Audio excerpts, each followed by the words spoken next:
Conceito Rosa Cruz do Cosmos, primeira parte, capítulo 4: O Renascimento e a Lei de Consequência. Somente 3 teorias dignas de nota foram formuladas para resolver o enigma da vida e da morte. No capítulo anterior, apresentamos até certo ponto uma dessas 3 teorias, a do Renascimento, juntamente com sua companheira, a Lei de Consequência. Chegamos agora ao ponto em que convém comparar a teoria do Renascimento com as outras duas, a fim de averiguar a relatividade de seus fundamentos na natureza. Para o ocultista, não pode haver dúvidas. Ele não diz que crê nela, salvo no sentido de dizer crer que o botão de uma flor se abre, ou a água do rio corre, ou na execução de qualquer outro trabalho visível no mundo material que se processa continuamente diante dos seus olhos. Não dizemos que cremos nessas coisas. Nós dizemos que conhecemos, pois as vemos. Portanto, o cientista ocultista pode dizer eu sei com respeito ao renascimento, a lei de consequência e seus corolários. Ele vê o ego, portanto pode seguir seu trajeto desde que deixe o corpo denso ao morrer até que reapareça na Terra em novo nascimento. Logo, não precisa crer. Contudo, para satisfazer aos demais, convém examinarmos essas 3 teorias sobre a vida e a morte, ao fim de chegarmos a uma conclusão inteligente. Qualquer grande lei da natureza deve estar necessariamente em harmonia com todas as demais. Portanto, é muito útil ao investigador examinar as relações dessas teorias com as admitidas leis conhecidas da natureza, observadas nessa parte do universo que nos é mais familiar. Para isso, descrevemos primeiramente as 3 teorias. 1. Teoria materialista. Sustenta que a vida é uma viagem do berço ao túmulo, que a mente é o resultado de certas correlações da matéria, que o ser humano é a mais elevada inteligência do cosmos e que sua inteligência perece quando o corpo se desintegra após a morte. 2. Teoria teológica. Afirma que em cada nascimento uma alma recém-criada por Deus entra na arena da vida, passando pelas portas do nascimento a essa existência visível, que ao fim de um curto período de vida no mundo material passa através dos portais da morte ao invisível além, de onde não volta mais, que sua felicidade ou desgraça ali é determinada para toda a eternidade pelas ações que tenha praticado durante o período infinitesimal que vai do nascimento à morte. 3. Teoria do Renascimento. Ensina que cada alma é uma parte integrante de Deus, contendo em si todas as potencialidades divinas, do mesmo modo que a semente contém a planta, que por meio de repetidas existências em corpos terrestres de qualidade gradualmente melhor, as possibilidades latentes convertem-se lentamente em poderes dinâmicos. Que ninguém se perde nesse processo, mas que toda a humanidade alcançará, por fim, a meta da perfeição e a união novamente com Deus. A primeira dessas teorias é monística. Procura explicar todos os fatos da existência como processos dentro do mundo material. As outras 2 teorias são dualísticas, isto é, atribuem certos fatos e fases da existência a estados suprafísicos e invisíveis, se bem que difiram amplamente em outros pontos. Comparando a teoria materialista com as leis conhecidas do universo, notamos que tanto a continuidade da força como as da matéria estão bem determinadas, além de qualquer necessidade de elucidação. Sabemos também que força e matéria são inseparáveis no mundo físico, isso é, contrário à teoria materialista, para a qual a mente perece ao ocorrer a morte. Se nada pode ser destruído, também a mente não o poderá. Ademais, sabemos que a mente é superior à matéria, posto que ela modela a face, tornando-a uma reflexão ou espelho da mente. Sabe-se que as partículas dos nossos corpos são continuamente trocadas e que, pelo menos uma vez em cada 7 anos, todos os átomos do corpo são substituídos. Se a teoria materialista fosse verdadeira, a consciência também deveria sofrer uma completa mudança, não podendo conservar a memória do passado, pelo que em qualquer tempo só poderíamos recordar os acontecimentos dos últimos 7 anos. Contudo, bem sabemos que tal não acontece. Recordamos até os acontecimentos da nossa infância. Pessoas há que relatam incidentes dos mais triviais, esquecidos da consciência comum, recordados distintamente numa visão rápida e retrospectiva da vida quando estiveram a ponto de perecer afogadas.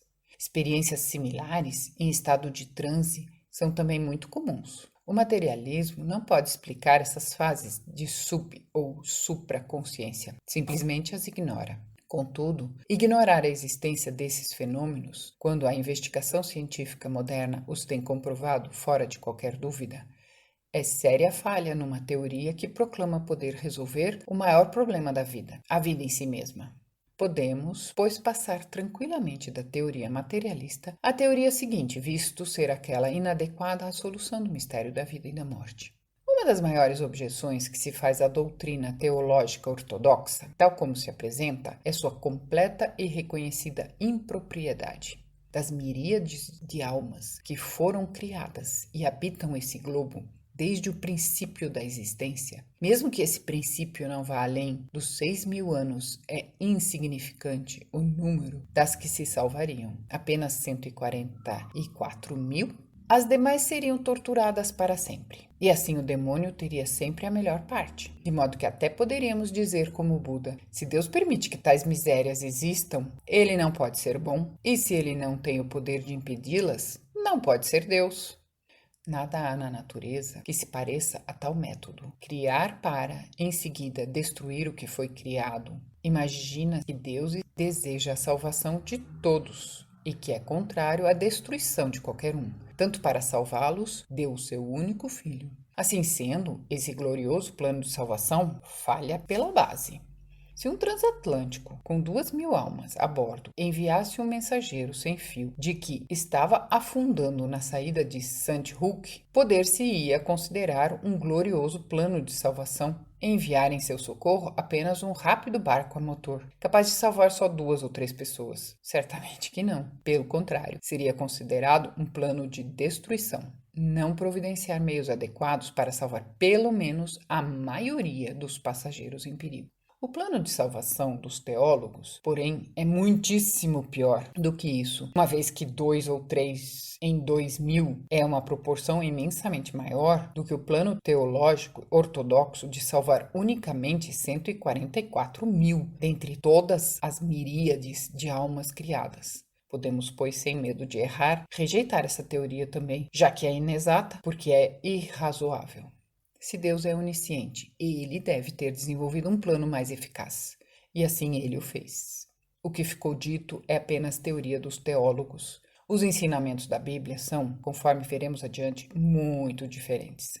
Consideremos agora a doutrina do renascimento, que postula um processo de lento desenvolvimento efetuado persistentemente por meio de repetidos renascimentos e em formas de crescente eficiência. Por intermédio dessas formas, tempo virá em que todos alcançarão o cume do esplendor espiritual, presentemente, a nós inconcebível. Nada há nessa teoria que seja irrazoável ou difícil de aceitar. Olhando ao redor, vemos por toda parte o esforço lento e perseverante na natureza para atingir a perfeição. Não vemos nenhum processo súbito de criação ou mesmo de destruição, tal como postula o teólogo, mas nós vemos isso sim, evolução.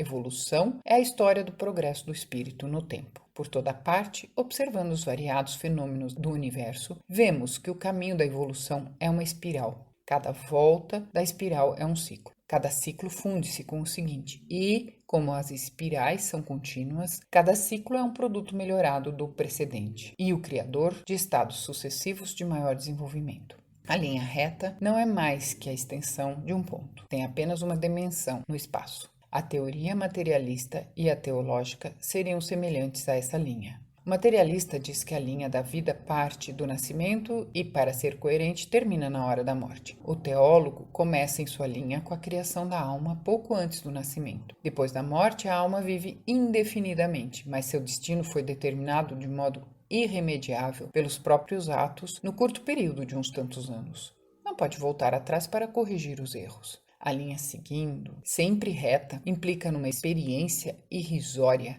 e em nenhuma elevação da alma após a morte. O progresso natural não segue uma linha reta, conforme está implícito nessas duas teorias. Nem mesmo segue um caminho circular, o que significaria uma infinidade de voltas nas mesmas experiências e o emprego de apenas 2 dimensões do espaço. Todas as coisas se movem em ciclos progressivos para que possam aproveitar plenamente todas as oportunidades de progresso oferecidas pelo universo de 3 dimensões. É, pois, necessário à vida em evolução tomar o caminho de 3 dimensões, a espiral que segue continuamente para frente e para cima. Quer na modesta plantinha do nosso jardim, quer nas gigantescas sequoias da Califórnia, com troncos de 9 metros de diâmetro, sempre notamos a mesma coisa. Cada ramo, talo ou folha brota segundo uma espiral simples ou dupla, ou em pares opostos que se equilibram mutuamente, análogos ao fluxo e refluxo, ao dia e à noite, à vida e à morte, e a outras atividades alternadas da natureza. Examinando a abóbada celeste e observando as imensas nebulosas ígneas ou os caminhos dos sistemas solares, por toda a parte vemos a espiral. Na primavera, a terra sacode seu branco manto e desperta do período de descanso, seu sono invernal. Todas as atividades visam produzir vida nova por toda a parte. O tempo passa, o trigo e as uvas amadurecem e são colhidos. Outra vez, o ativo verão se desvanece no silêncio e na inatividade do inverno, e novamente o manto branco da neve envolve a terra. Seu sono, porém, não é eterno. Despertará de novo ao canto da nova primavera, que marcará para ela um pouco mais do progresso no caminho do tempo. Assim acontece com o Sol. Levanta-se todas as manhãs, mas a cada dia progride em sua jornada anual. Por toda a parte encontra-se a espiral, para frente e para cima, para sempre. Será possível que essa lei tão universal em todos os outros reinos não o seja também na vida do ser humano? Deverá a terra despertar a cada ano do seu sono invernal? Deverão a árvore e a flor viverem de novo e somente o ser humano morrer? Não é possível. A mesma lei que desperta a vida na planta para que cresça outra vez, traz o ser humano de volta para adquirir novas experiências e avançar ainda mais para a meta da perfeição. Portanto, a teoria do renascimento, que ensina a necessidade de repetidas incorporações em veículos de crescente perfeição, está em perfeito acordo com a evolução e com os fenômenos da natureza, o que não ocorre com as outras duas teorias. Considerando a vida sob o ponto de vista ético, podemos inferir que a lei do renascimento e sua companheira, a lei da consequência, juntas constituem a única teoria que satisfaz o senso de justiça e está em harmonia com os fatos da vida, conforme os vemos ao nosso redor. Não é fácil para a mente lógica compreender como um Deus justo e amoroso pode exigir as mesmas virtudes dos milhares de seres que ele mesmo colocou a seu bel prazer sob diferentes condições, aparentemente sem regra nem plano algum, mas tão só, quer queira, quer não, e de acordo com o seu capricho. Um vive luxuosamente, outro vive em penúria total. Um tem boa educação moral e uma atmosfera de elevados ideais, o outro é posto num ambiente mesquinho e ensinado a mentir e a roubar, de modo que quanto melhor o faça, mais êxito pode ter. É justo exigir o mesmo de ambos? É certo recompensar um por viver uma boa vida, enquanto foi colocado num ambiente onde é sumamente difícil desencaminhar-se, ou castigar a outro por viver tão dificilmente que nem pode ter uma ideia do que constitui a verdadeira moralidade? Seguramente não. Não é mais lógico admitir que se tenha interpretado mal a Bíblia do que atribuir a Deus tão monstruoso plano e método de procedimento? É inútil dizer que não devemos investigar os mistérios de Deus, que estão além do nosso entendimento. As desigualdades da vida podem ser explicadas satisfatoriamente pelas leis gêmeas do renascimento e de consequência, que se harmonizam perfeitamente com a concepção de um Deus justo e amoroso, tal como Cristo ensinou. Além disso, é através dessas leis que podemos ver o modo de emancipar-nos das indesejáveis posições ou ambientes e como alcançar qualquer grau de desenvolvimento, não importando quão imperfeitos sejamos presentemente. O que somos, o que temos e todas as boas qualidades são o resultado de nossas próprias ações passadas. O que agora nos falta física, moral ou mentalmente pode ser nosso no futuro. Assim como não podemos fazer outra coisa senão continuar nossa vida a cada manhã, desde o ponto onde a largamos na noite anterior, assim também por nossas obras nas vidas passadas, criamos as condições sob as quais agora vivemos e trabalhamos. Do mesmo modo, estamos criando presentemente as condições de nossas futuras vidas. Ao invés de nos lamentarmos pela falta desta ou daquela cobiçada faculdade, devemos nos esforçar para adquiri-la. Se uma criança toca admiravelmente um instrumento musical sem nenhum esforço e outra toca com dificuldade, apesar de persistente esforço, isso mostra simplesmente que a primeira se esforçou nessa direção em vidas passadas e está facilmente readquirindo sua antiga proficiência, enquanto que os esforços da outra começaram somente na presente vida, pelo que podemos ver a maior dificuldade que enfrenta. Contudo, se ela persistir, poderá, talvez até na existência atual, tornar-se superior à primeira, a menos que essa continue se aperfeiçoando. Não tem significado o não recordar os esforços feitos para adquirir uma faculdade por meio de um trabalho tenaz, uma vez que isso não modifica a realidade de que a faculdade permanece conosco. O gênio é um indício da alma avançada que, por meio de duro esforço, em muitas vidas anteriores, desenvolveu em si mesmo algo mais além das realizações normais da raça. Ele revela um vislumbre do grau de realização que será possumum da raça futura. Ele não pode ser explicado pela hereditariedade, pois esta se relaciona apenas parcialmente com o corpo denso, não com as qualidades anímicas. Se o gênio pudesse ser explicado pela hereditariedade, por que não há uma longa linhagem comum de mecânicos entre os ancestrais de Thomas Edison, cada qual mais capacitado do que o seu predecessor? Por que o gênio não se propaga? Por que não é um Siegfried, o filho maior que Richard Wagner, o pai?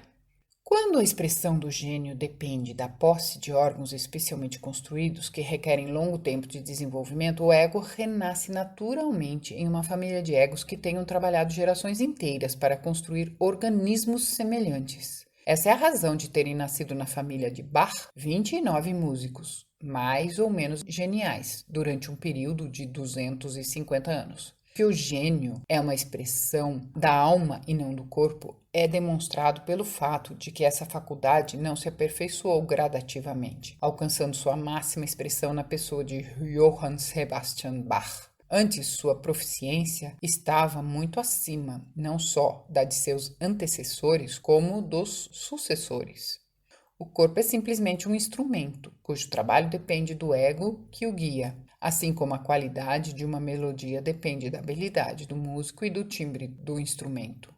Um bom músico não pode expressar-se plenamente num instrumento pobre, assim como nem todos os músicos podem tocar de modo igual o mesmo instrumento. Que um ego procure renascer como filho de um grande músico não significa necessariamente que venha a ser um gênio maior que o pai, o que forçosamente sucederia se o gênio fosse herança física e não uma qualidade anímica.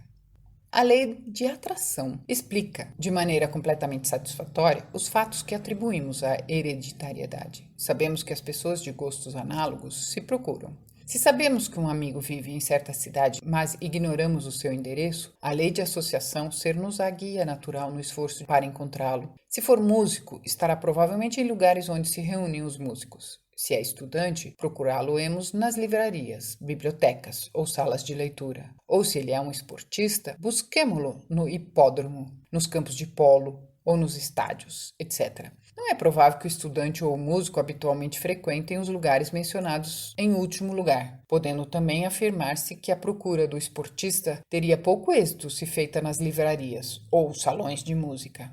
De modo semelhante, o ego gravita ordinariamente em torno das associações de caráter semelhante ao seu. A isso ele é impelido por uma das forças do mundo do desejo, a força de atração.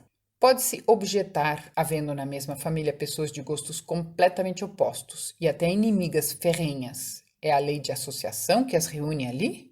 A explicação disso é o seguinte: durante as vidas terrenas, o ego estabelece relações com várias pessoas. Essas relações podem ter sido boas ou não, implicando de um lado em obrigações que não foram liquidadas na ocasião e de outro em injúrias e ódio entre o agravado e o seu desafeto. Contudo, a lei de consequência exige um exato ajuste de contas. A morte não paga tudo, assim como mudar de cidade não liquida nossos débitos financeiros. No caso de dois inimigos, um dia encontrar-se-ão de novo. O antigo ódio reúne-se na mesma família, pois o propósito de Deus é que nos amemos uns aos outros, devendo o ódio se transformar em amor. Assim, ainda que sejam talvez necessárias muitas vidas em contendas, chegará um momento em que os inimigos aprenderão a lição e far-se-ão amigos e mútuos benfeitores, ao invés de inimigos. Em tal caso, o interesse de ambos põe em atividade a força de atração que os juntam. Se tivessem simplesmente permanecido indiferentes um ao outro, não poderiam achar-se associados. Dessa maneira, as leis gêmeas do renascimento e de consequência resolvem de forma razoável todos os problemas incidentais à vida humana, conforme o ser humano avança firmemente para o seu próximo estágio evolutivo, o de super-homem. O rumo do progresso humano é sempre para a frente e para cima, diz essa teoria. Não como creem alguns que confundem a doutrina do renascimento com disparatadas crenças de algumas tribos hindus, as quais acreditam que o ser humano renasce em corpos animais ou vegetais. Isso seria um retrocesso. Nem na natureza, nem nos livros sagrados de qualquer religião se encontra qualquer coisa que sustentem semelhante doutrina retrógrada. Apenas em um somente, dos manuscritos religiosos da Índia se toca nesse ponto, no Kathopanishad, capítulo 5, versículo 9. Lê-se: alguns homens, de acordo com suas ações, vão à matriz, os outros a Sthanu. Sthanu é uma palavra sânscrita que significa imóvel, mas também significa um pilar. Isso tem sido interpretado como indicando que alguns homens, devido a seus pecados, retrocedem ao imóvel reino vegetal. Os espíritos encarnam somente para adquirir experiência, conquistando o mundo, sobrepor-se ao eu inferior e alcançar o domínio próprio. Quando nos conscientizarmos disso, poderemos compreender que futuramente não haverá mais necessidade de renascer, porque então todas as lições terão sido aprendidas. Os ensinamentos do Kathopanishad indicam que, ao invés de permanecer ligado à roda de nascimento e mortes, o ser humano chegará um dia ao estado da imobilidade, a que chamam Nirvana. No livro da Revelação, encontramos essas palavras: ao vencedor falo-ei coluna no santuário do meu Deus, e jamais sairá, que se referem à completa libertação da existência concreta. Em parte alguma se encontra afirmação autorizada para a doutrina de transmigração das almas. O ser humano, que evolui tanto a ponto de possuir uma alma separada e individual, não pode retroceder em seu progresso e ocupar um corpo animal ou vegetal, uma vez que estes ainda estão subordinados a espíritos grupo. O indivíduo individual é uma evolução superior à do espírito grupo, e o menor não pode conter o maior.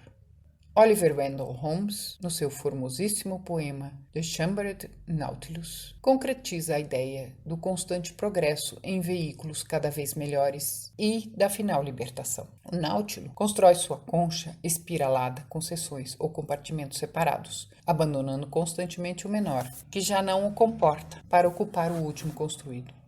Ano após ano, sempre no silêncio, prossegue na labuta de ampliar as suas reluzentes espirais. E, à medida que elas crescem mais, deixa a morada do ano que passou e na nova vai habitar, com suaves passadas deslizando através dos umbrais construídos com vagar. Acomoda-se outra vez em novo lar, e não mais o anterior vai recordar. Pela mensagem celeste que me trazes, graças te dou, filho do oceano, lançado do teu meio desolado. Dos teus lábios mortos nasce uma nota mais clara que quaisquer das que Tristão já tirou do seu corno espiralado, enquanto em meus ouvidos ela soar, através das cavernas profundas do pensamento, ouço uma voz a cantar. Constrói, alma minha, as mais belas mansões, enquanto as estações se sucedem. Deixa teu humilde passado, que cada novo templo mais nobre que o anterior, te separe do céu com um domo mais amplo, até que por fim possas ficar livre, abandonando tua pequena concha no revolto mar da vida. A necessidade já mencionada de obter um organismo de natureza específica faz lembrar um aspecto interessante das leis gêmeas, do renascimento e da consequência. Estas leis estão relacionadas com o movimento dos corpos cósmicos, isto é, o Sol, os planetas e os signos do zodíaco. Todos se movem em harmonia com essas leis, guiados em suas órbitas por suas inteligências espirituais internas, os espíritos planetários. Devido à precessão dos equinócios, o Sol move-se para trás através dos 12 signos do zodíaco, a razão aproximada de 1 grau de espaço a cada 72 anos. Através de um signo, 30 graus de espaço a cada 2.100 anos, aproximadamente, completando todo o círculo em cerca de 26.000 anos. Isto é devido ao fato de que a Terra não gira em torno de um eixo estacionário. Seu eixo tem um movimento lento oscilante próprio, semelhante ao de um peão que já perdeu parte da força, descrevendo assim um círculo no espaço, pelo que uma estrela após outra se converte em estrela polar. Por causa desse movimento oscilante, o Sol não cruza o Equador no mesmo ponto todos os anos, mas sempre um pouco antes, razão do termo precessão dos equinócios, isto é, o equinócio precede, chega mais cedo. Todos os acontecimentos da Terra relacionados com os outros corpos cósmicos e seus habitantes estão ligados a esse e a outros movimentos siderais. O mesmo se dá com a lei da consequência e do renascimento. Conforme o Sol atravessa os diferentes signos no curso do ano, as mudanças climáticas e outras tais afetam o ser humano e suas atividades de várias maneiras. Semelhantemente, a passagem do Sol por precessão dos equinócios através dos 12 signos do zodíaco, que é chamado Ano Mundial, produz na Terra as mais variadas condições. O crescimento da alma exige que o ser humano experimente todas essas condições. De fato, conforme vimos, é ele mesmo quem as prepara enquanto se acha no mundo celeste, entre nascimentos. Portanto, cada ego nasce 2 vezes durante o tempo em que o Sol, por precessão, passa através de um signo do zodíaco. E como a alma é necessariamente bissexual, renasce alternadamente em corpos masculinos e femininos, a fim de adquirir toda espécie de experiências, posto que a experiência de um sexo difere amplamente da do outro. Ao mesmo tempo, como as condições externas não se alternam demais num milhar de anos, a entidade pode receber experiências em idêntico ambiente, tanto como homem quanto como mulher.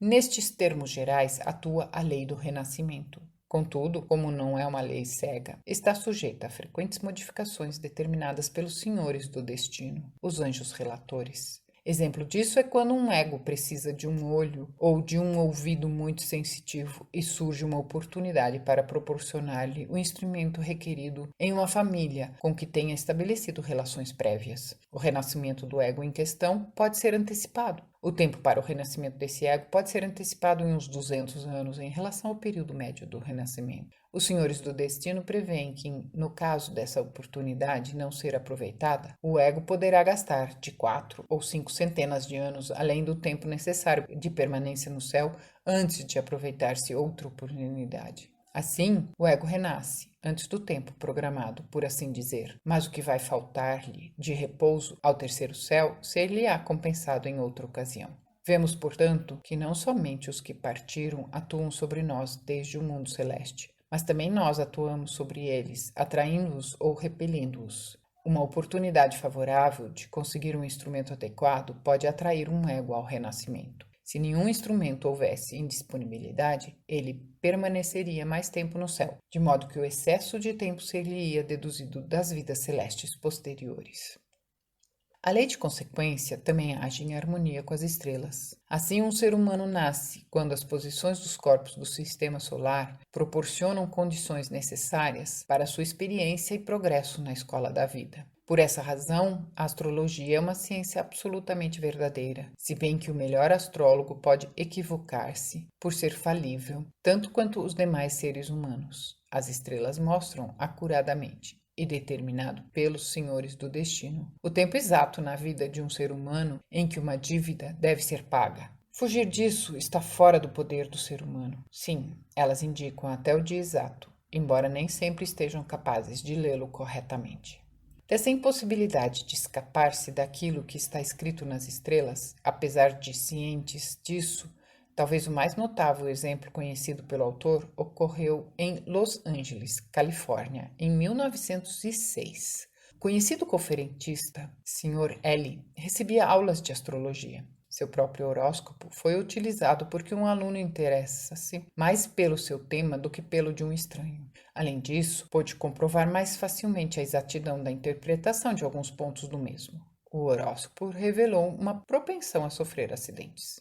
Foram então mostradas ao Sr. L. o modo e as datas em que ocorreram alguns acidentes e outros acontecimentos do passado. Também lhe foi dito que outro acidente ocorreria no dia 21 de julho ou no 7º dia após, parecendo essa última data ser mais perigosa, isto é, no dia 28 do mesmo mês. Foi alertado ainda sobre qualquer meio de transporte e indicadas as partes ameaçadas de ferimento: peito, espátuas, braços e a parte inferior da cabeça. Como estava plenamente convencido do perigo, ele prometeu ficar em casa nesse dia.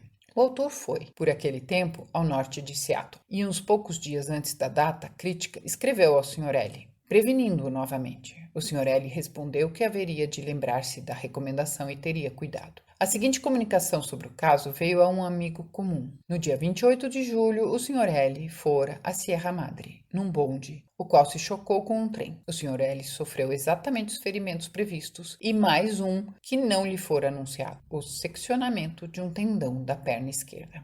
A questão era averiguar por que o Sr. L, tendo completa fé na predição, não dera melhor atenção ao aviso. A explicação veio 3 meses após, quando se recompôs suficientemente para poder escrever. Na carta dizia: eu julguei que o dia 28 era 29. Nenhuma dúvida na opinião do autor. Tratava-se de uma parte do destino maduro, impossível de evitar, tal como fora pronunciado pelas estrelas. As estrelas, portanto, podem ser chamadas de o relógio do destino. Os 12 signos do zodíaco correspondem ao mostrador, o Sol e os planetas ao ponteiro das horas, que indicam o ano, e a Lua, o ponteiro dos minutos, indicando os meses em que os diversos acontecimentos do destino maduro de cada vida devem cumprir-se. Nunca é demais insistir que, embora haja alguns casos que não podem ser evitados, o ser humano dispõe de certa margem de livre-arbítrio para modificar algumas causas já postas em movimento. Como disse o poeta: um barco sai para leste e outro para oeste, com o mesmíssimo vento que sopra numa única direção. É a posição certa das velas e não a direção do vento que determina o sentido que eles vão. Os caminhos do destino são como os ventos do mar, conforme nós navegamos ao longo e através da vida. É a ação da alma que determina o objetivo, e não a calmaria ou o constante lutar. O importante é compreender que nossas ações atuais determinam as condições futuras. Os religiosos ortodoxos, e até os que não professam religião alguma, consideram que um dos mais fortes argumentos contra a lei de renascimento ser ela ensinada na Índia, a pagãos ignorantes que nela creem. Não obstante, se é uma lei natural, não pode haver nenhuma objeção, por mais forte que seja, que a invalide ou a impeça de atuar. Antes de falarmos de pagãos ignorantes ou de enviarmos missionários a eles, seria conveniente que examinássemos um pouco os nossos próprios conhecimentos. Os educadores queixam-se por toda parte da superficialidade de conhecimento dos nossos estudantes. Professor Wilbur L. Cross, de Yale, menciona, entre outros casos de ignorância, o fato de que uma classe de 40 alunos, nenhum ser capaz de localizar Judas Iscariotes no quadro da Santa Ceia. Quer parecer para nós que seria mais proveitoso se os missionários, em vez de se esforçarem nos países pagãos e no trabalho em favelas, dirigissem esses esforços no sentido de levar iluminação à juventude estudantil de nosso próprio país. Seguindo os princípios de que a caridade começa em casa, e como Deus não permitirá que os pagãos ignorantes pereçam, bem melhor seria deixá-los na ignorância que lhes assegura o céu, do que, pretendendo esclarecê-los, proporcionar-lhes muitas oportunidades de irem para o inferno em legiões. Seguramente esse é o caso em que, onde a ignorância é uma bênção, é loucura ser sábio. Prestaríamos um notável serviço aos pagãos e a nós mesmos, se os deixássemos entregues a si mesmos e fôssemos procurar um cristão ignorante mais próximo de nossa casa. Além disso, chamá-la de doutrina de pagãos não a compromete. Por outro lado, sua prioridade no Oriente não é argumento contra ela. Da mesma forma que a solução exata de um problema matemático não é invalidada simplesmente por não simpatizarmos com a pessoa que o resolveu. A questão é apenas esta: a solução está certa? Se estiver, é absolutamente indiferente de onde ela tenha vindo. Todas as demais religiões não foram mais que condutoras à religião cristã. Eram religiões de raça e continham somente em parte o que o cristianismo tem em maior grau. O verdadeiro cristianismo esotérico ainda não foi ensinado publicamente, nem o será, enquanto a humanidade não ultrapassar o estado materialista e esteja mais preparado para recebê-lo. As leis do renascimento e da consequência têm sido ensinadas secretamente em todos os tempos, mas por ordem direta do próprio Cristo, como veremos essas duas leis não foram publicamente ensinadas no mundo ocidental durante os 2000 anos passados. O vinho como fator de evolução. Para compreender a razão dessa omissão e os meios empregados para ocultar esse ensinamento, devemos retroceder ao princípio da história do ser humano e observar como, para seu próprio bem, ele tem sido guiado pelo grande mestre da humanidade. Segundo os ensinamentos da ciência oculta, a evolução na Terra é dividida em períodos chamados épocas. Até agora se passaram 4 épocas, que são denominadas respectivamente Polar, Hiperbórea, Lemúrica e Atlante. A atual é chamada época área. Na primeira, ou época polar, o que hoje é a humanidade possui apenas corpo denso, tal como atualmente os minerais, daí ter sido semelhante ao mineral. Na segunda, ou época hiperbórea, um corpo vital foi-lhe acrescentado, de modo que o ser humano em formação passou a um estado semelhante ao das plantas. Não era uma planta, mas análoga a ela. Na terceira, ou época lemúrica, o ser humano obteve seu corpo de desejos, ficando constituído analogamente ao animal, um ser humano animal.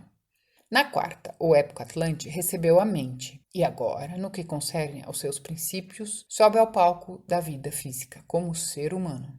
Na atual, a quinta época, ou época área, o ser humano desenvolverá, até certo ponto, o terceiro ou mais inferior aspecto do seu tríplice espírito, o ego. Roga-se ao estudante gravar de modo indelével em sua mente que no processo evolutivo e até o ser humano adquirir consciência própria, nada absolutamente foi deixado ao acaso.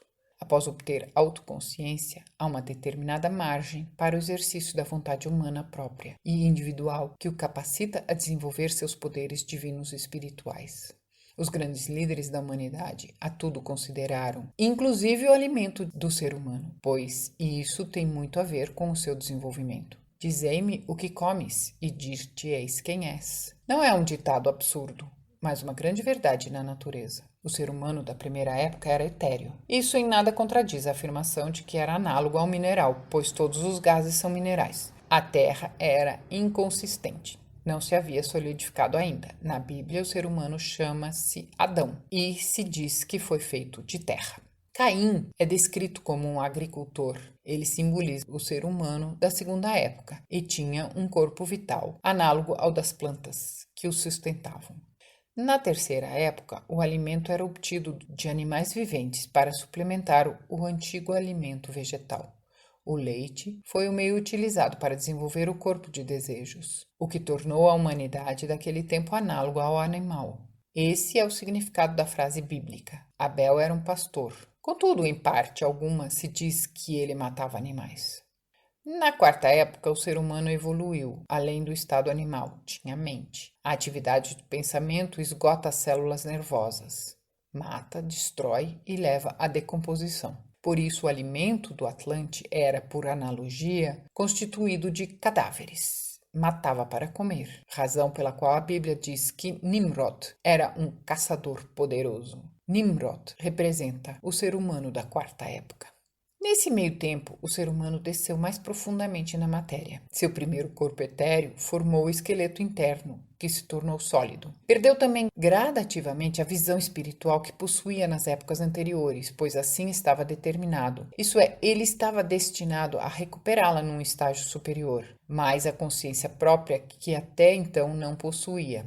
Tinha, porém, durante as primeiras 4 épocas, um conhecimento maior do mundo espiritual. Sabia, por exemplo, que não morria e que, quando seu corpo se gastava, era como as folhas secas, sendo descartadas de uma árvore no outono. Outro corpo nascia e ocupava seu lugar. Portanto, ele não apreciava realmente as vantagens e oportunidades da existência concreta na vida terrena. Era necessário, porém, que despertasse completamente para a grande importância dessa existência concreta, a fim de que pudesse aprender tudo o que ela podia ensinar-lhe, enquanto se sentia como um habitante dos mundos superiores, sabendo com certeza que a vida física não era senão uma pequena parte da existência real, não a levava suficientemente a sério, não se aplicava ao aproveitamento das oportunidades de crescimento próprias unicamente dessa atual fase da existência, desperdiçava seu tempo, não aproveitava os recursos do mundo, tal como, pela mesma razão, faz ainda o povo da Índia. O único meio de conseguir do ser humano a devida apreciação da existência física concreta foi privá-lo da recordação da existência espiritual superior durante umas poucas vidas. Desse modo, durante sua vida terrena, não teve mais conhecimento positivo de qualquer outra vida, o que o compeliu a aproveitar-se dela e a vivê-la intensamente. Religiões anteriores ao cristianismo ensinaram o renascimento e a lei de consequência, mas tempo chegou a que o conhecimento dessas doutrinas se tornou inoperante, deixando de convir ao desenvolvimento do ser humano. E ignorá-las passou até a ser considerado um sinal de progresso, pelo que a ideia de uma só vida terrena devia prevalecer. Por tais motivos, o ensino público da religião cristã não abarca as leis de consequência e de renascimento. Todavia, como o cristianismo é uma religião de raça mais desenvolvida, tem que ser também a religião mais avançada. E por não ter incluído aquelas doutrinas nos seus ensinamentos públicos, a maior conquista do mundo material foi realizada pelas raças anglo-saxônicas e teutônicas, nas quais esse ponto de vista predominou. Como vimos em cada época, foi acrescentado ou modificado algo na alimentação do ser humano a fim de obter-se as condições apropriadas para atingir certos propósitos. Assim, um novo produto, o vinho, foi adicionado à alimentação das épocas anteriores. Isso se fez necessário devido ao efeito entorpecedor dessa bebida sobre o princípio espiritual no ser humano, pois nenhuma religião seria capaz de fazer-lhe esquecer de sua natureza espiritual e obrigá-lo a pensar que era um verme de pó, ou fazer-lhe acreditar que caminhamos com a mesma força com que pensamos, embora não se pretendesse que ele pudesse ir tão longe assim. Anteriormente, só a água fora usada como bebida nas cerimônias e serviços do templo, mas depois da imersão da Atlântida, continente que existiu entre a Europa e a América, no lugar ocupado agora pelo Oceano Atlântico, os que se salvaram da destruição começaram a cultivar a videira e a fazer vinho, conforme conta a Bíblia, na história de Noé. Noé simboliza os remanescentes da época Atlântica, núcleo da quinta raça, e, portanto, nossos progenitores. O princípio ativo do álcool é um espírito, e como a humanidade das primeiras épocas usava os alimentos mais apropriados aos seus veículos, por isso mesmo, esse espírito foi agregado na quinta época aos alimentos anteriormente usados pela humanidade em evolução, atuando sobre o espírito do ser humano da quinta raça. Paralisou-o temporariamente, a fim de que conhecesse, estimasse e conquistasse o mundo físico e pudesse avaliar seu justo valor. Assim, o ser humano esqueceu por algum tempo sua origem espiritual e apegou-se com tenacidade a essa forma de existência que anteriormente desprezava, crente em que ela é tudo o que existiu, ou, pelo menos, é uma certeza preferível a um céu problemático, que em seu estado atual não pode compreender. A água vinha sendo usada somente nos templos, mas agora isso mudou. Baco, o deus do vinho, apareceu, fazendo com que, sob sua égide, os povos mais avançados se esquecessem de que há uma vida superior. Ninguém que ofereça tributo ao espírito mistificador do vinho, de qualquer licor alcoólico, produto de fermentação e putrefação, poderá conhecer alguma coisa do eu superior, o verdadeiro espírito, a única fonte de toda a vida. Tudo foi uma preparação para a vinda de Cristo, portanto, é da mais alta significação que o seu primeiro ato tenha sido transformar água em vinho. Reservadamente, Cristo ensinou o renascimento aos seus discípulos, e não somente os ensinou com palavras, mas levou-os à montanha, termo único místico que significa um lugar de iniciação. No decurso da iniciação, os discípulos viam por si mesmos que o renascimento é um fato. Elias, de quem se havia dito que era também João Batista, apareceu a eles. Cristo mesmo já o dissera anteriormente em termos inequívocos ao falar de João Batista. Esse é Elias que deveria vir. Repetiu esse ensinamento na cena da transfiguração, dizendo: Elias já veio e não o conheceram, mas fizeram dele tudo o que quiseram. E os discípulos então entenderam que ele lhes falava de João Batista. Mateus 17, 12 e 13. Nessa ocasião, e noutra em que Cristo discutiu o renascimento com os discípulos, esses disseram-lhe que alguns pensavam que ele era Elias e outros que era um dos profetas reencarnado. Aí ele ordenou-lhes que não dissesse isso a ninguém. Mateus 17, 9, Lucas 9, 21. Era um ensinamento esotérico que devia permanecer assim por milhares de anos, somente sabido de uns poucos precursores que se preparavam para esse conhecimento, alcançando por antecipação o estágio de desenvolvimento em que essas verdades serão novamente conhecidas por todos. Que Cristo ensinou o renascimento e a lei de consequência talvez não se evidencie tão claramente em qualquer outro caso como no do ser humano que nasceu cego, quando os discípulos lhe perguntaram: quem pecou, esse homem ou seus pais, para que nascesse cego? João 9:2. Se Cristo não tivesse ensinado as leis do renascimento e da consequência, a resposta certamente teria sido: é um absurdo. Como poderia ter pecado um ser humano antes de nascer, de modo a resultar-lhe em cegueira? Entretanto, Cristo não respondeu dessa forma. Não se surpreendeu com a pergunta, nem a considerou estranha, mostrando assim que ela estava em completa harmonia com os seus ensinamentos. Portanto, explicou: nem esse homem pecou, nem seus pais, mas isso é para que as obras de Deus se manifestem nele. João 9:3.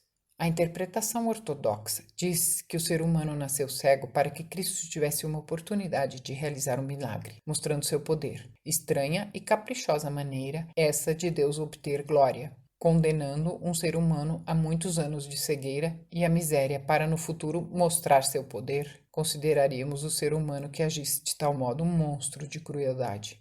Bem mais lógico é pensar que deve haver outra explicação. Atribuir a Deus uma conduta que, num ser humano, qualificaríamos com palavras muito duras é totalmente irrazoável. Cristo fazia distinção entre o corpo do ser humano fisicamente cego e o Deus interno nele, o seu eu superior. O corpo físico não tinha cometido pecado algum. O Deus interno, sim, cometera algum ato que originou aquela forma de sofrimento. Não é forçar a questão chamar um ser humano de Deus. São Paulo disse: não sabeis que sois deuses? E referiu-se ao corpo humano como sendo o templo de Deus, o templo do espírito interno. Finalmente, ainda que a maioria das pessoas não recorde suas vidas passadas, algumas há que recordam. E todos podem consegui-lo, desde que vivam de modo a poderem obter esse conhecimento. Requer grande fortaleza de caráter conhecer o destino iminente, que pode estar suspenso sobre nossas cabeças, negro e sinistro para alguns, manifestando-se como horrendo desastre. A natureza ocultou-nos bondosamente o passado e o futuro, para não nos roubar a paz da mente, impedindo o sofrimento antecipado daquilo que nos está reservado. Quando alcançamos maior desenvolvimento, aprendemos a aceitar com equanimidade todas as coisas, vendo em todo infortúnio o resultado de nossos passados erros. Então sentir-nos-emos gratos por termos pago obrigações contraídas, sabendo que delas restarão cada vez menos, até o dia da libertação da roda de nascimentos e mortes. Quando uma pessoa morre na infância, frequentemente recorda essa vida no próximo renascimento, pois as crianças que morrem antes dos 14 anos não percorrem a totalidade de um ciclo de vida, o que implicaria na construção da série completa de veículos novos. Simplesmente passam a regiões superiores do mundo do desejo, ali esperam um novo renascimento, o que geralmente ocorre dentro de 1 e 20 anos depois da morte. Quando renascem, trazem consigo a mente e o corpo de desejos. Se prestássemos atenção à tagarelice das crianças, muitas vezes poderíamos descobrir e recompor histórias tais como a seguinte. Uma história notável. Um dia em Santa Bárbara, Califórnia, um homem chamado Roberts procurou um clarividente treinado e teósofo e também conferencista para pedir-lhe ajuda num caso muito invulgar. O Sr. Roberts passeava pela rua no dia anterior quando uma menina de uns 3 anos correu para ele, abraçou-lhe os joelhos, chamando-o de papai. O Sr. Roberts indignou-se, julgando que alguém procurava atribuir-lhe a paternidade da criança. Entretanto, a mãe da criança chegou rapidamente e, tão surpresa quanto o Sr. Roberts, tentou levá-la. Contudo, a menina não queria largá-lo, insistindo em que o Sr. Roberts era seu pai. Devido às circunstâncias que depois mencionaremos, o Sr. Roberts não pôde afastar essa cena do pensamento, resolvendo procurar o clarividente, que o acompanhou até a casa dos pais da menina. Esta, ao vê-lo, correu novamente para ele, chamando-o outra vez de papai. O clarividente, a quem chamaremos X, primeiramente conduziu a menina para perto da janela, a fim de verificar se a íris do seu olho se dilatava e contraía-se conforme se afastava ou se aproximava da luz. Isso comprovaria se alguma outra entidade que não fosse a legítima dona estava de posse do corpo da menina. Posto que o olho é a janela da alma e nenhuma entidade obsessora pode controlar essa parte do corpo. Concluindo que a menina era normal, o clarividente passou cuidadosamente a inquirir a pequena.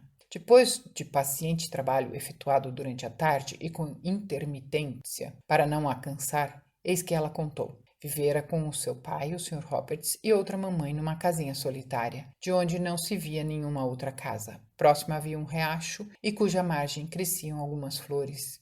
Nesse momento a menina correu para fora, trazendo na volta umas pequenas flores de salgueiro.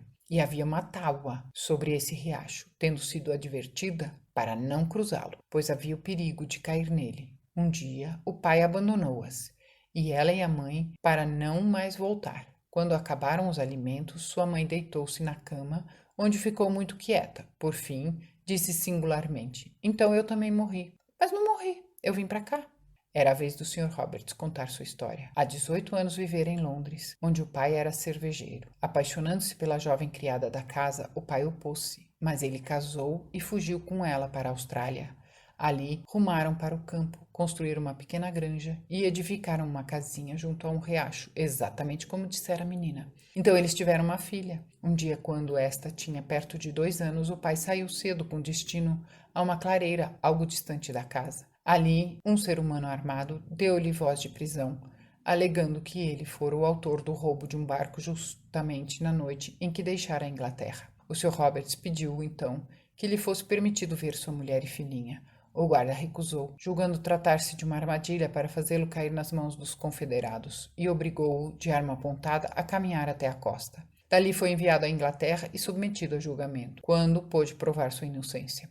Muito tempo se passou até que as autoridades atendessem seus constantes rogos para que fosse buscar sua esposa e filha, as quais já presumia quase mortas de fome naquele país selvagem e isolado. Mais tarde, uma expedição foi enviada à cabana e não encontraram mais do que os esqueletos de ambas. Entre mentes, o pai do Sr. Roberts havia morrido, e embora o houvesse deserdado, seus irmãos dividiram com ele a herança. Então, completamente aniquilado, viajou para a América. O Sr. Roberts exibiu na ocasião algumas fotos suas, de sua esposa e da filha. Por sugestão do Sr. X, foram misturadas com certo número de outras e mostradas à menina, que sem vacilar assinalou as fotografias dos seus antigos pais, mesmo tendo o Sr. Roberts mudado bastante em seu aspecto físico.